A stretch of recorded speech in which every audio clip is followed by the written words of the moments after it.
Sigma into 1/1/, अभी पढ़ा ना यार इसे। दोनों मान इसके अंदर रख दो, आपका काम है। ये कल पढ़ा और ये आज पढ़ा, लेकिन पढ़ा जरूर। अरे पढ़ाया ना यार, और पढ़ाया जरूर। अब पढ़ाया ही नहीं तो पढ़ोगे कहां से। मान रखो, थोड़ी सी कोशिश करो। 30 सेकंड का समय दे रहा हूं और आगे बढ़ो, जवानों, आगे बढ़ो, ट्राई मारो। इसका मान रखो, इसका मान रखो और थोड़ा सा दिमाग लगाओ, हो गया काम। क्योंकि आपको करना क्या है, पराविद्युत प्रवृत्ति मतलब काई में और पराविद्युतांक मतलब एप्सिलॉन आर में संबंध निकालना है। और संबंध निकालने और इसका मान जानते हो आप, इस ई का मान, इस ई का मान भी जानते हैं आप। इस ई का मान क्या होता है, याद है? इस ई का मान होता है सिग्मा अपॉन एप्सिलॉन 0, माध्यम भर दिया ना आपने, तो एप्सिलॉन आर। रखो, मान रखो, मान रखते हैं। एक बार ट्राई मारो, करा होगा आप लोगों ने। करो भैया, करो करो करो करो, इसको सॉल्व करो। देख चलो इधर देखो, इसका मान रखा मैंने एप्सिलॉन 0 काई ई इंटू ई बराबर, इसका मान रखा sigma into 1/, sigma into 1 minus 1/, epsilon R. करो सॉल्व इसको। Epsilon 0 chi E into sigma upon epsilon 0 epsilon R बराबर sigma into 1 minus 1/, epsilon R. बस इसका मान रखा है मैंने। अब कुछ कट पिट रहा है, आगे बढ़ो, मेरे से एक कदम आगे चलो, जब तो मजा है। एक कदम आगे चलो, आनंद तभी है। एक कदम आगे चलने के लिए बहुत आसान काम है वैसे तो। बताओ क्या करूं, कुछ काटू पीटू? देखो कुछ कट रहा है क्या? ये तो गयो और यो भी गयो। बताओ क्या बचा? काई ई अपॉन एप्सिलॉन आर बराबर, यार इसको भी बेचारा परेशान हो रहा है, नीचे लटका लो भाई साहब लो। क्या करा? एप्सिलॉन आर माइनस 1 आया। वैसे ये डेरिवेशन मैंने कहां से लिया मालूम है आपको? मैंने आपसे बोला भी था 8th चैप्टर में आप पढ़ेंगे चुंबकीय प्रवृत्ति। There you will find magnetic susceptibility, ये है इलेक्ट्रिक ससेप्टिबिलिटी और ये मैग्नेटिक ससेप्टिबिलिटी।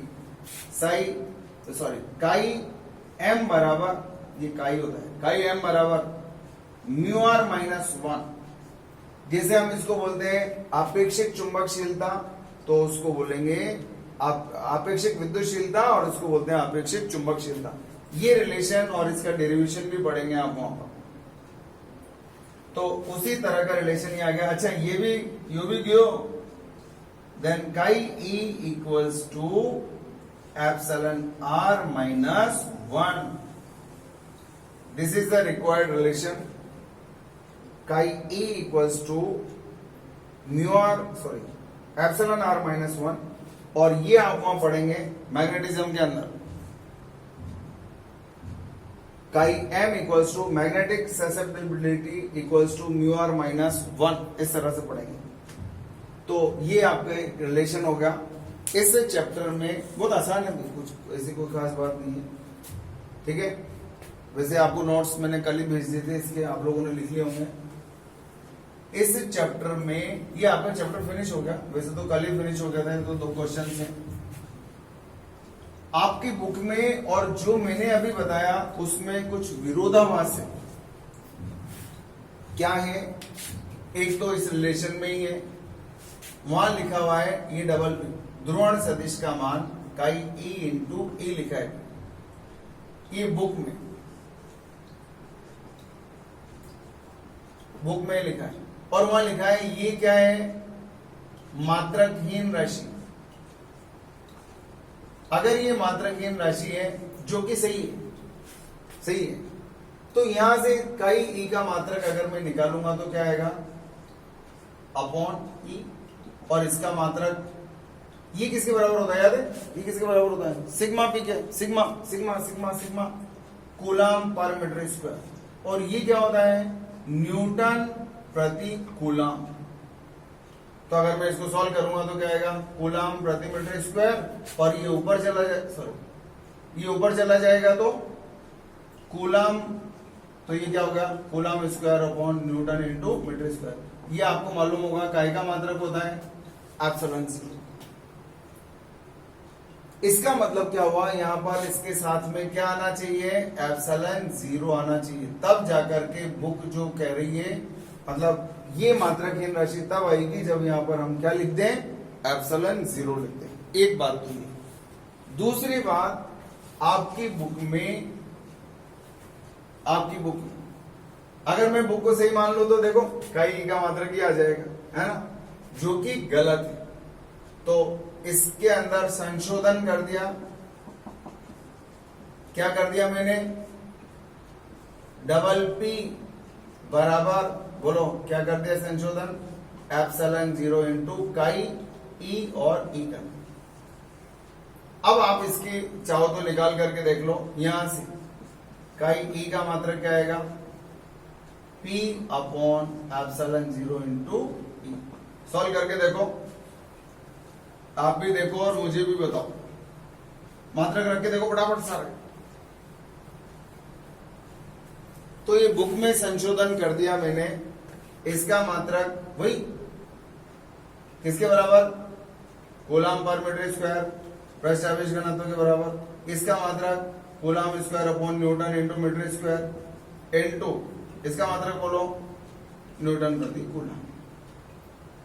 सॉल्व करो, कूलम प्रति मीटर स्क्वायर, और ये ऊपर ले जाओ इंटू, ये सारे ऊपर ले जाओ, newton into meter square into coulomb ऊपर चल गया, और ये कूलम स्क्वायर इंटू न्यूटन नीचे रह गया, ये कट गया, ये इससे न्यूटन इससे और इससे कट गया, तो ये क्या हो गया, मात्रकहीन राशि।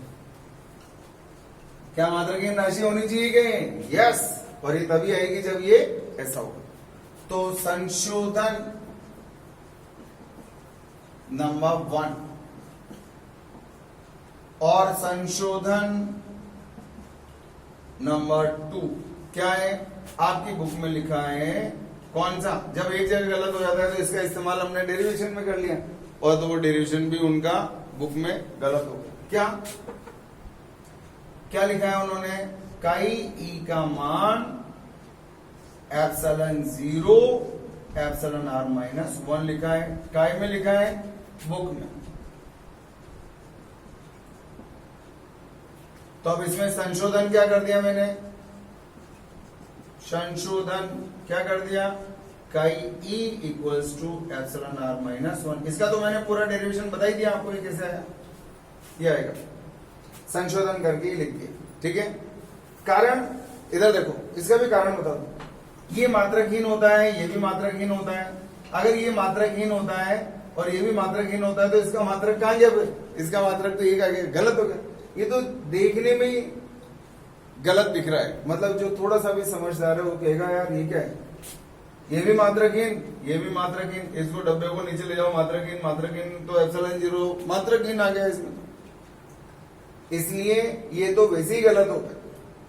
इधर देखो, ये मात्रकहीन है और ठाटे से बोलो ये भी मात्रकहीन, मात्रकहीन के बराबर होना ही चाहिए।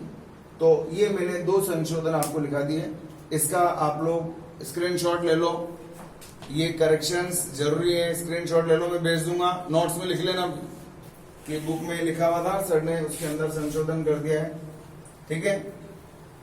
और देखो इसके बाद आपने इस चैप्टर में अभी तक क्या क्या पढ़ा है, एक बार थोड़ा सा में उसको रिवाइज कर दूं। हाँ भाई, कल शाम को 8:30 बजे से 9:30 बजे के बीच में बड़ा टेस्ट है और अच्छे क्वेश्चंस मिलेंगे। 8:30 से 9:30 है, 15 मिनट और एक्स्ट्रा रखेंगे उसमें जिन बच्चों को चाहिए। तो टेस्ट पेपर में थोड़ा सा इम्प्रूवमेंट किया है, 30 क्वेश्चंस हैं। और देखो, आपको जिन बच्चों के बायोलॉजी है, एक तरह से आप यूं मान लो नीट की तैयारी हो रही है आपकी पूरी, मैथ्स वालों के लिए मेंस की तैयारी हो रही है, क्योंकि उसके अंदर जो क्वेश्चंस हैं और जो उनका आपको तरीका मैंने बताया है वो सारा कंपटीशन के लिए है। और इस बार मेरे अभी सुनने में भी आया है, एक तो 40% आपका सिलेबस रिड्यूस कर दिया गया है, लेकिन क्या हटाया है ये अभी बोर्ड ने डिसाइड नहीं किया है, उसके लिए कमेटी बनाई है। दूसरी बात, काम की बात, फायदे की बात, ऐसा सुनने में है, अभी डिसाइड नहीं हुआ, वो सारा बोर्ड का जो कमेटी से जो आउटकम्स निकलेंगे उसके बाद देखेंगे क्या होता है। लेकिन जो मैंने सुना है उस हिसाब से ऑब्जेक्टिव क्वेश्चंस आएंगे इस बार से आपके, और हो सकता है 20 क्वेश्चंस आपको ऑब्जेक्टिव करने के लिए मिले। जैसे पहले हम लोग पढ़ते थे तब हमारे पेपर्स में ऑब्जेक्टिव पेपर अलग होता था और सब्जेक्टिव अलग होता था, तो वही पैटर्न इस बार से लागू होने की संभावना है। देखो क्या होता है। और अगर वो होता है तो आपके जो वो ऑब्जेक्टिव क्वेश्चंस होंगे, दावा ठोक करके बोलता हूं, दावा ठोक करके एक भी क्वेश्चन बाहर से नहीं आ सकता, किसी भी कीमत पर नहीं आ सकता, किसी भी कीमत पर। उसके लिए तो आप डेड श्योर रहो, इसलिए टेस्ट जरूर दो। और अपने दोस्तों से भी बोलो तुम भी टेस्ट दो, वो लिंक भी तो शेयर करना है, देने दो सबको टेस्ट, आइडिया तो लगेगा उनको। और कल के टेस्ट के बाद अब मैं उसके बाद एक और टेस्ट के बारे में बता दूं आपको। विद्युत विभव का एक टेस्ट और लेंगे, उसके लिए मैं आपको 2 दिन का समय दूंगा, पूरे 2 दिन, क्योंकि हम जब नया चैप्टर शुरू कर देंगे तो उसमें आपके पास शुरू में करने के लिए कुछ रहेगा नहीं। तो 2 दिन का गैप दूंगा, विद्युत विभव का चैप्टर तैयार करना है, अच्छे क्वेश्चंस मिलेंगे, टेस्ट दो। नंबर कम ज्यादा से आप विचलित मत हो। चलो इधर देखो, सबसे पहले आपने इस चैप्टर के अंदर पढ़ा, देखो इधर तक क्या दिख रहा है, यहां तक का। सबसे पहले आपने इस चैप्टर के अंदर पढ़ा, इसकी समरी लिखा रहा हूं, सारांश। देखो पहले पढ़ा आपने गोलीय चालक की धारिता। वैसे आपको ये जब चैप्टर फिनिश हो जाए तो आपको ये समरी बनाना आना चाहिए। गोलीय चालक की धारिता का मान होता है C बराबर, बताओ क्या होता है, 4πε0 R। और वैसे हम इसको क्या लिख देते हैं, R/K। इसका मान होता है ना 1/K, K बराबर 1/4πε0, ये होता है। इसके बाद आपने गोलीय चालकों को चालक तार से जोड़ा था, याद है? तो उसके लिए आपने चालकों का संयोजन पढ़ा था, और उस संयोजन के अंदर आपने पढ़ा सबसे पहले आवेशों का पुनर्वितरण पढ़ा। आवेशों के पुनर्वितरण में क्या पढ़ा, Q1-Q2- बराबर C1/C2। दूसरा पढ़ा आपने उभयनिष्ठ विभव। बताओ, उभयनिष्ठ विभव बराबर कुल आवेश बटे कुल धारिता, या C1V1 plus C2V2 upon C1 plus C2। और आपने पढ़ा विभुओं में परिवर्तनों का अनुपात,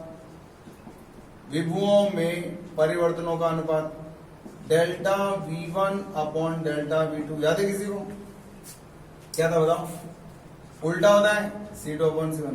और एक और पढ़ा ऊर्जा हानि का सूत्र, डेल्टा U बराबर half C1 C2/C1 plus C2 into V1 minus V2 का होल स्क्वायर।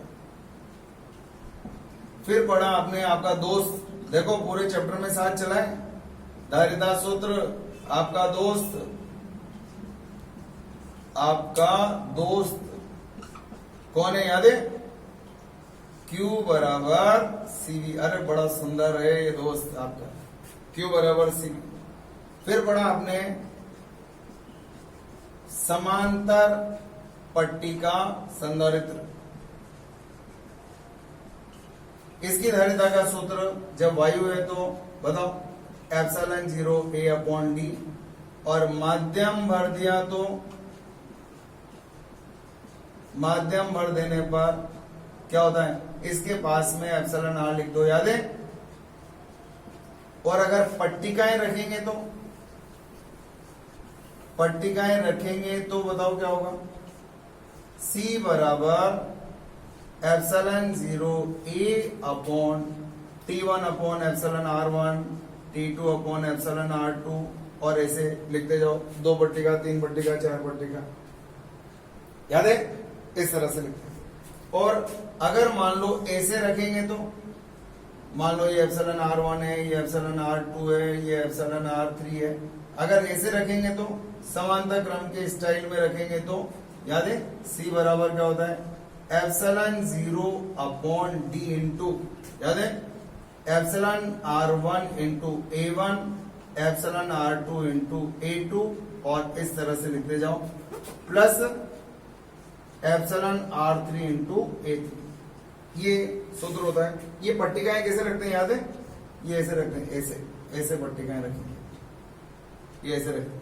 अगर ऐसे रखेंगे तो ये आएगा एप्सिलॉन, इसको भी लिख दो ना, T3 अपॉन एप्सिलॉन R3, ये एप्सिलॉन R2, ये सूत्र लगाएंगे अगर ऐसे रखिए तो। और अगर ऐसे रखिए तो ये वाला सूत्र लगाएंगे। पांचवा पढ़ा आपने गोलीय संधारित्र, याद करो, गोलीय संधारित्र की धारिता 4 pi epsilon 0 R1 R2 upon R2 minus R1। अगर माध्यम बढ़ देंगे तो, अगर निर्वात है तो ये, और माध्यम बढ़ दिया तो एप्सिलॉन R गुना कर दो इसका डायरेक्ट। ये पढ़ा आपने गोलीय संधारित्र।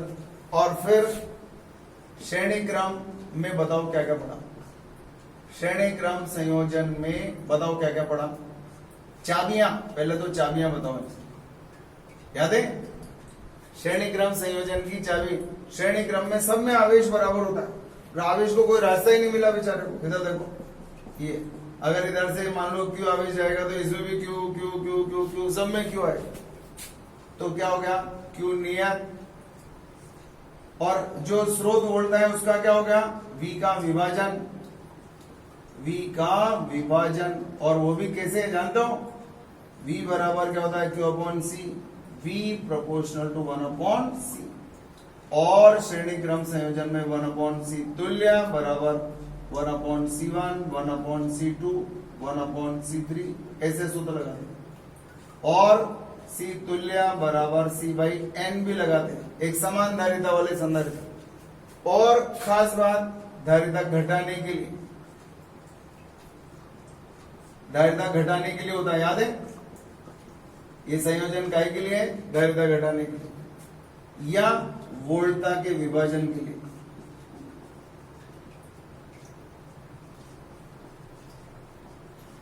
ये आ गया श्रेणी क्रम संयोजन का पूरा मामला, क्यों करते हैं, क्या होता है, सब का सारांश लिख दिया मैंने। अब आता है समांतर क्रम पढ़ा, इसके बाद समांतर क्रम में बताओ क्या क्या था, याद है, इसकी 2 चाबियां पढ़ी हमने समांतर क्रम, याद है, समांतर क्रम में वोल्टता एक समान होती, V एक समान है। लेकिन इधर देखो, ये संधारित्र है, ये संधारित्र है, ये संधारित्र है, इन तीनों को जोड़ दिया मैंने, और यहां से अगर बैटरी जोड़ूंगा तो यहां से जो आवेश आएगा उसको 3 राशि मिलेंगे, इधर का मिलेगा, इधर जाएगा, इधर जाएगा, तो आवेश का Q का विभाजन। अच्छा, Q का सूत्र बताओ, Q बराबर क्या होता है, CV, V एक समान है, इसका मतलब क्या हुआ, Q प्रोपोर्शनल टू C, जिसकी धारिता ज्यादा है उसको ज्यादा आवेश मिलेगी। तुल्य धारिता का सूत्र क्या होता है, C1 plus C2 plus C3, और एक समान धारिता वाले हो तो NC। अच्छा बताओ, समांतर क्रम संयोजन क्यों करते हैं, समांतर क्रम संयोजन का इस्तेमाल क्यों किया जाता है? धारिता बढ़ाने के लिए या आवेश का विभाजन करने के लिए, आवेश का विभाजन के लिए, इसके लिए करते हैं। ठीक है। और देखो ऊर्जा, संधारित्र की ऊर्जा बताओ। संधारित्र की ऊर्जा का सूत्र क्या होता है? U बराबर हाफ CV स्क्वायर या Q स्क्वायर अपॉन 2C या QV अपॉन 2, ये सूत्र होता है, पढ़ा है ना।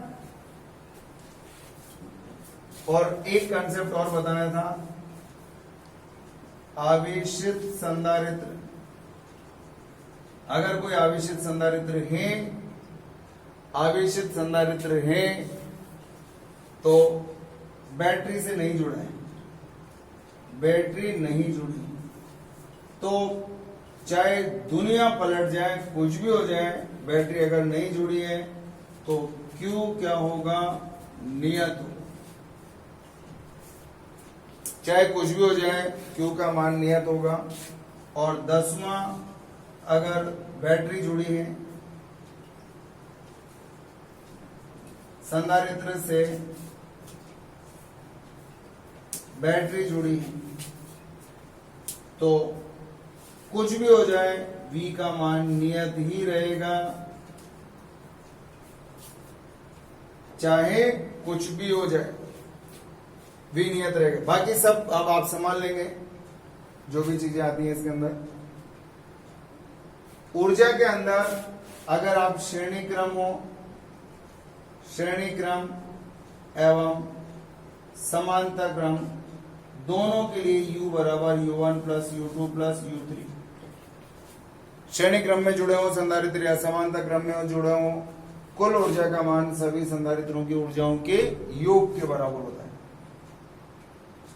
ये पढ़ा है। और आज आपने 2 सूत्र और पढ़े।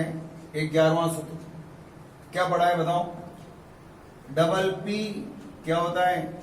P प्रेरित अपॉन आयतन पढ़ा है, आयतन। उधर लिख दूं यार सूत्र, इधर लिख दूं, देखना इधर लिख दूं। 11वां सूत्र आपने पढ़ा है, डबल P बराबर P प्रेरित अपॉन आयतन। 12वां सूत्र पढ़ा है, P बराबर एप्सिलॉन 0 काई E इंटू कैपिटल E। 13वां सूत्र पढ़ा है आपने इसका, सिग्मा P बराबर sigma into 1 minus 1 upon epsilon R। एक और सूत्र पढ़ा है आपने, काई E बराबर म्यू आर माइनस 1। और एक और सूत्र पढ़ा है, डबल P बराबर सिग्मा P। ये आपका, ये जो आज पढ़े हैं वो फॉर्मूले हैं, ये वाले। ये है आपका पूरा चैप्टर, ये पूरा चैप्टर है। अब एक चीज है इस चैप्टर के अंदर, यदि आप चाहो तो कल मैं नया चैप्टर शुरू करूं, और वैसे तो नया बुधवार है, कल से नया चैप्टर शुरू करेंगे इसी। आप चाहो तो एक बार और इसके क्वेश्चंस सॉल्व करने के हिसाब से कुछ कंसेप्ट्स और बता दूं। आपका क्वेश्चन आंसर, क्वेश्चन सॉल्व करने का आपका जो स्पीड है वो बढ़ा दूं, तो मुझे व्हाट्सएप पर बता देना। चाहोगे तो मैं रिवाइज कर दूंगा पूरे चैप्टर को, और नहीं तो कल से हम नया चैप्टर शुरू करेंगे, तो दोनों के लिए आप लोग मेरे को व्हाट्सएप पर बता दो। ये पूरा, इसका स्क्रीनशॉट लेना है आपको बहुत अच्छे से, पूरा आना चाहिए, पूरा पूरा चैप्टर है, पूरा आ रहा है तो। और जिन बच्चों को अब नए चैप्टर से मैं उन सबको जूम पर भी हटा दूंगा जिनकी फीस जमा नहीं है, और उन बच्चों को एप्स पर से, और कल से मतलब नया चैप्टर कल से शुरू करूंगा। तो आप लोग जो बच्चे बच रहे हैं अभी 8-10 बच्चे हैं उनके अब वो बंद हो जाएगा, नुकसान हो जाएगा, इसलिए फीस जमा करा दो, कल से नया चैप्टर शुरू करेंगे, ठीक है। तो हंसते रहिए, मुस्कुराते रहिए, सुरक्षित रहिए। Have a good day, thank you.